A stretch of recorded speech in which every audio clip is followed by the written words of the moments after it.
Ada 3 istilah dalam dunia tasawuf yang dekat dengan uzlah. Ya, yang pertama uzlah itu sendiri, yang kedua zuhud, yang ketiga kholwat. Zuhud itu kondisi jiwa yang tidak tergoda oleh hal-hal duniawi. Kalau uzlah itu menjauhkan diri dari keramaian. Kalau kholwat itu memisahkan diri dari keramaian, berdua dengan yang dicintai, yaitu Allah. Jadi uzlah itu menjauhnya, kholwat itu berduaannya. Kemudian dari sini bisa melahirkan jiwa yang zuhud, jiwa yang tidak tergoda oleh hal-hal duniawi. Jadi ternyata kesendirian tadi bisa jadi, kalau bahasa tasawufnya, salah satu mode suluk perjalanan kita untuk menuju Allah. Jadi yang tadi berawal dari kondisi jiwa, psikologi kita, ternyata bisa kita manfaatkan untuk perjalanan ilahiyah. Kesendirian kita ternyata bisa bermakna spiritual. Kita lihat ya, ini ayatnya. Jadi mana sih ayat yang menyarankan kita memperhatikan diri kita sendiri, jangan terlalu sibuk dengan orang lain? Ada di surat Al-Maidah ayat 105. Wahai orang-orang yang beriman, ya ayyuhalladzina amanu alaikum anfusakum. Alaikum anfusakum itu ya atas diri kalian, jiwa-jiwa kalian diri. Maksudnya apa? Perhatikanlah diri kalian sendiri. La yadurrukum man dhalla idza tadaitu. Tidak mungkin bisa membahayakanmu, mencelakakanmu orang-orang yang sesat kalau kalian sudah mendapat petunjuk. Berarti apa? Tadi jiwa kita ini ayo kita bawa untuk memperoleh hidayah, memperoleh petunjuknya Tuhan. Kalau sudah sampai level itu, tidak akan yang ada yang bisa menggoda kita, membahayakan kita. Jangan lupa, ilallahi marji'ukum jami'an. Kepada Allah lah kalian semua akan kembali. Fayunabbi'ukum bima kuntum ta'malun. Yang saat kembali nanti akan diberitahu kalian apa saja yang sudah kalian kerjakan. Jadi ayat ini menegaskan keutamaan ayo memperhatikan diri kita sendiri dulu, sendirian dulu, sampai kita kuat. Sehingga tidak ada yang bisa menggoda kita, membahayakan kita, karena kita sudah mendapat petunjuk ilahiyah. Ini biasanya dipakai dalil uzlah. Boleh dicek nanti di Ihya-nya Imam Ghazali. Ini loh keutamaannya uzlah, keutamaannya sendirian. Yo, uzlah di sini boleh kalian ganti kesendirian, boleh kalian ganti jomblo, boleh kalian. Jadi kalau ada tanya ini keutamaannya sendiri. Yang pertama apa? Ada kesempatan lebih banyak untuk beribadah dan bertafakkur.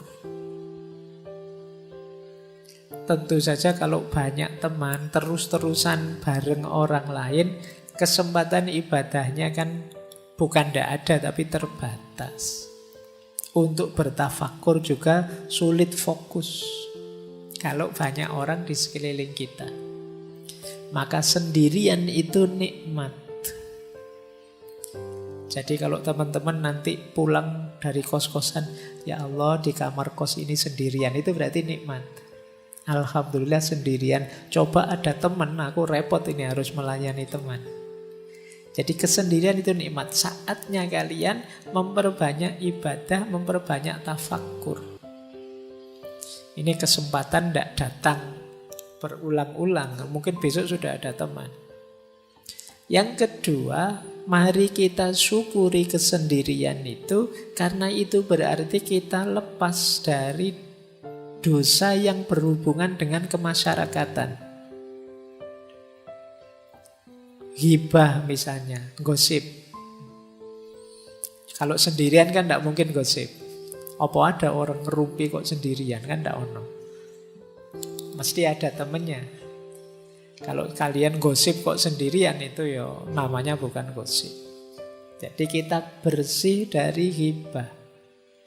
Kemudian yang kedua, kita tidak kena amanat amar ma'ruf nahi mungkar. Kan kita itu wajib beramar ma'ruf nahi mungkar. Wahai orang-orang, ayo menuju kebaikan, ayo sholat, ayo. Kalau nggak ada orang lain kan ini nggak ada perintahnya untuk mau amar ma'ruf ke siapa, nggak ada orang lain. Yo, kita bebas dari ini. Tapi kalau banyak orang, kita ada amanat untuk amar ma'ruf nahi mungkar. Ini sebenarnya saya ambil dari Ikhya. Yang ketiga, riya. Kita pamer itu kan pada orang lain. Kalau tidak ada orang, ya kita tidak pamer. Sedang sendirian saja kan kita tidak pamer. Kalau mau keluar ketemu orang kan kita pamer, kita dandan lah, kita apalah. Tapi kalau pas sendirian kan tidak. Terus yang keempat, kita terlindungi dari perilaku-perilaku buruk. Mengumpat, memfitnah, mencela. Tidak ada orang lain. Loh, paling tidak kan kita selamat dari 4 ini. Jadi teman-teman jangan mengeluh, jangan protes, jangan sedih kalau oleh Allah ditakdir jomblo abadi lama sekali. Kok tidak ada teman, ya Allah, tidak apa-apa. Itu kesempatan kita diberi fasilitas bebas dari dosa-dosa kemasyarakatan. Jadi alhamdulillah, itu kan gitu. Jadi ini utamanya uzlah, menjauh sebentar, dalam kesendirian kita mendekat pada Allah.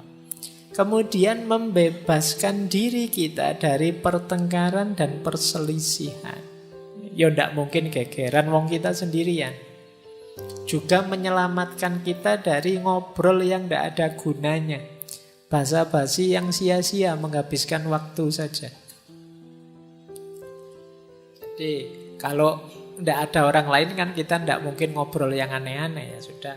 Apa-apa ya to the point saja, sudah sesuai yang kita inginkan. Ya kalau mau ibadah ya ibadah, mau tafakur ya tafakur. Kemudian untungnya uzlah juga ya menyelamatkan diri dari gangguan dan godaan orang lain. Sekitar kita ini kan banyak sekali godaan demi godaan. Kalau kita pas sendirian paling tidak selamat lah. Tidak ada godaan. Kalau pas bareng-bareng gini kan godaannya banyak. Kalian misalnya ngelirik, wah HP-nya baru, HP-ku kalah, ini sembunyiin aja. Ini kapan ya aku bisa beli HP baru? Tadi nggak mikir gitu, sekarang jadi mikir itu. Waduh, temanku sekarang sudah sukses, kapan ya aku suksesnya? Tadi nggak mikir itu, sekarang mikir itu. Wah, temanku pasangannya kok cakep, aku kapan ya dapet? Itu karena berinteraksi. Jadi ada untungnya ternyata kita uzlah, menjauh. Kemudian yang kelima, putusnya harapan orang banyak atas kita dan harapan kita atas orang banyak. Karena kita agak terpisah dari mereka, ya orang banyak tidak lagi berharap pada kita. Kita juga tidak berharap pada mereka. Bukan berarti jelek berharap pada orang lain atau kita jadi tumpuan harapan orang lain. Tapi kadang-kadang kalau lupa batas seperti yang saya jelaskan di depan tadi, ini bisa jadi sumber kesedihan, sumber stres. Orang lain berharap kita itu ya wong mahasiswa, mbok yo hidup yang tertib. Kalau adzan ya ke masjid. Kalau itu kan mungkin orang lain berharap itu dan kita tertekan dengan itu. Kita juga berharap masyarakat itu mbok ya begini begitu. Tapi begitu kita uzlah, harapan-harapan yang macam-macam tadi sudah tidak ada. Wong kita tidak lagi berinteraksi dengan mereka. Jangan lupa uzlah ini bukan berarti untuk selamanya kita berpisah dengan masyarakat. Uzlah ini lebih pada melatih jiwa kita, melatih diri kita agar tidak mudah tergoda, agar kuat. Pada saatnya mungkin kembali ke tengah masyarakat kita sudah kuat. Jadi uzlah ini ada ya pakai istilah bagian dari riyadhah, latihan, melatih jiwa. Ketika kita uzlah, kita tidak banyak berharap pada masyarakat, kita lebih bersandar pada Allah. Ya nanti setelah kembali ke masyarakat kita juga begitu. Ketika kita uzlah, kita bisa fokus memperbanyak ibadah dan tafakur, tidak tergoda oleh kesibukan di sekeliling. Ya nanti saat kembali juga masih begitu. Itu gunanya uzlah. Jadi riyadhah, latihan, melatih jiwa kita. Kemudian kalau itu orangnya bodoh, tidak pinter kayak kita semua ini, uzlah itu menyelamatkan orang lain, selamat dari kebodohan kita. Dan kita juga selamat dari bodohnya orang lain. Nah, jadi ini keutamaan-keutamaannya uzlah, hidup sendirian. Ini bisa kalian cari keutamaan-keutamaan ini dalam Ihya Ulumuddinnya Imam Ghazali. Saya banyak ambil dari sana. Meskipun nanti di situ ada banyak uraian kapan kita harusnya uzlah, kapan kita membaur di tengah masyarakat. Tapi itu mungkin lengkapnya kita jelaskan minggu depan. Tapi malam hari ini kita sadari dulu bahwa ternyata kesendirian itu indah, kesendirian itu positif, kesendirian itu bisa membuahkan banyak manfaat untuk hidup kita. Nah, ini menarik. Saya tadi buka Ihya, tadi ketemu hadis yang mengindikasikan Rasulullah menyuruh kita uzlah kalau situasinya seperti ini. Saya bacakan ya. Rasulullah Shallallahu Alaihi Wasallam bersabda, ini hadis dalam Ihya. Apabila engkau menyaksikan manusia mengingkari janji dan amanah yang dipercayakan kepada mereka, dan apabila kemudian mereka menjadi begini itu Rasulullah memasukkan jari satu ke jari yang lain. Maksudnya apa? Konflik terus, gegeran terus. Mereka sibuk dengan pertengkaran dan perselisihan. Kemudian seorang sahabat bertanya, lalu apa yang harus kami lakukan ya Rasulullah? Beliau menjawab, tetaplah kalian berada di rumah kalian, jaga lidahmu baik-baik, dan ambil apa yang kalian ketahui, dan tinggalkan apa yang tidak kalian ketahui. Karena itu tetap sibuklah dengan urusan kalian sendiri dan tinggalkan urusan orang banyak.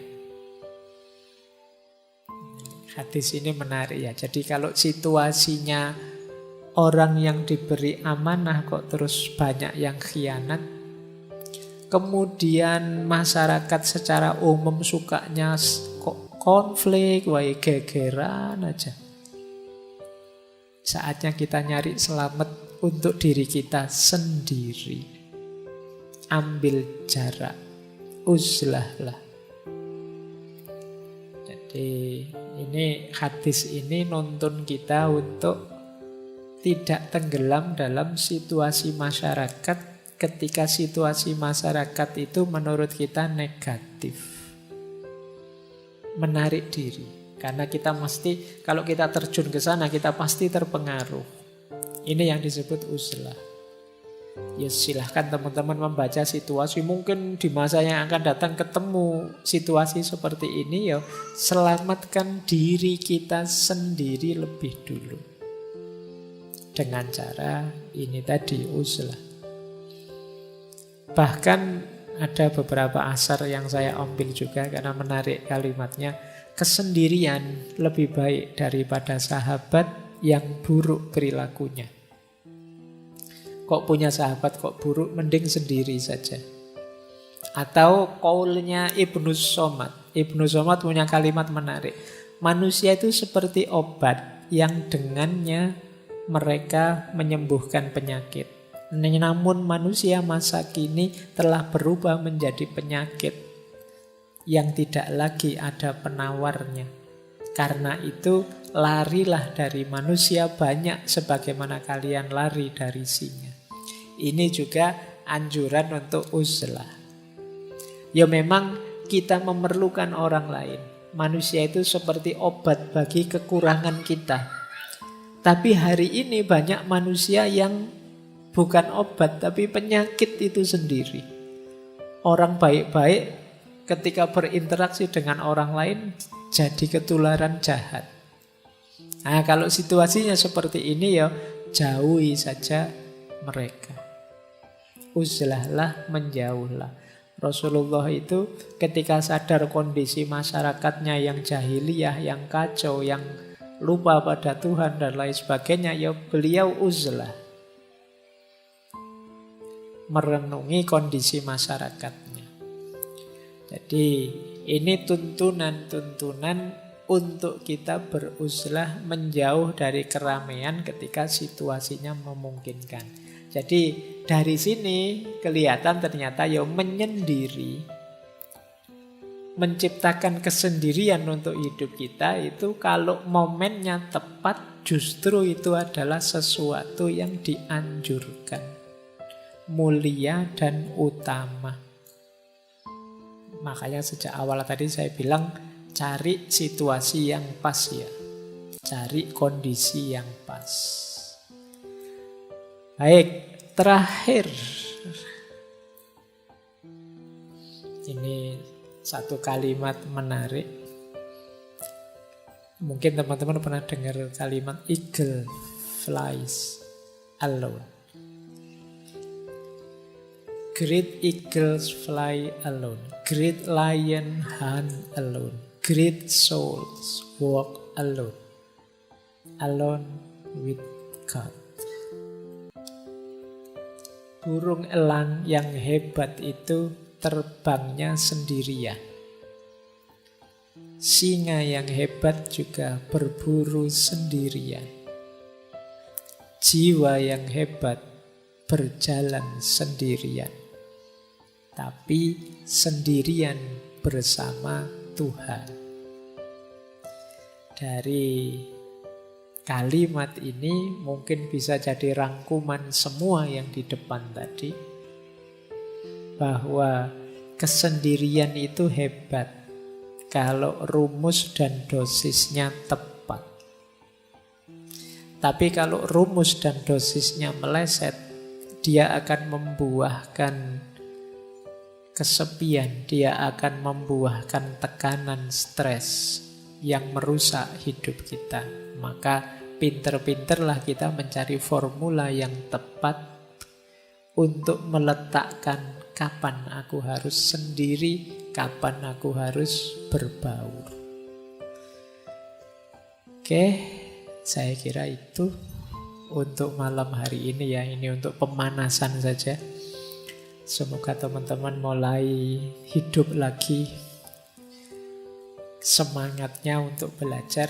Meskipun malam hari ini belajarnya sederhana, kita belajar bagaimana menyikapi rasa sendiri dalam